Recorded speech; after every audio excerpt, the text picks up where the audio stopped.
এই দুনিয়ায় সবারই তো আছে খোদার জ্বালা, একটুখানি দয়া করো ও ভাই পয়সাওয়ালা, একটু দয়ায় বেঁচে যাবে আমার কচি খোকা, একটি টাকা দাও না, একটি টাকা। ভাগ্যের নির্মম পরিহাস।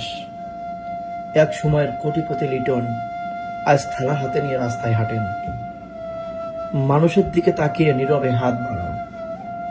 কারো সাহায্যে হয়তো আরেকটা দিনের ভাত, একটু বেঁচে থাকার সুযোগ মিলবে। মানুষ তাকে আজ লিটন ভিখারি বলে ডাকে।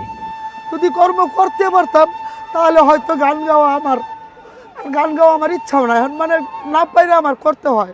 তবে দেশবাসীর কাছে আমার আশা, আপনারা সবাই মিলে আমার একটু সহযোগিতা করবেন যাতে আমি আবার কর্ম করে খাইতে পারি, ব্যবসা বাণিজ্য করে চলতে পারি। কিন্তু কম লোকই জানে তার এই হাসির আড়ালে লুকিয়ে আছে এক সময়ের স্বপ্ন ভাঙা ধ্বংসস্তূপ। আমি আজকে সারাদিন কিছু খাই নাই, কালকে খাইছিলাম।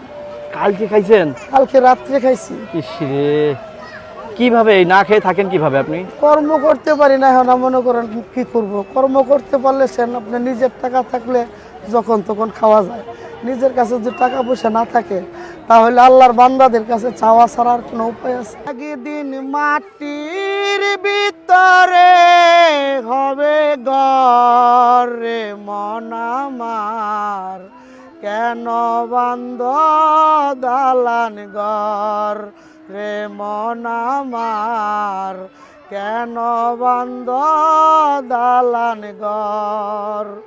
দেহ তোমার চর্মচর পচে গলে যাবে, শিরায় উপশিরা তোমার ছিন্ন ভিন্ন হবে, দ্বন্দ্ব মেরু দ্বন্দ্ব সবই হবে খণ্ড খণ্ড, দ্বন্দ্ব মেরু দণ্ড সবই হবে খণ্ড খণ্ড, পরে রবে মাটির উপর রে মন আমার, কেন বান্দ দালান ঘর।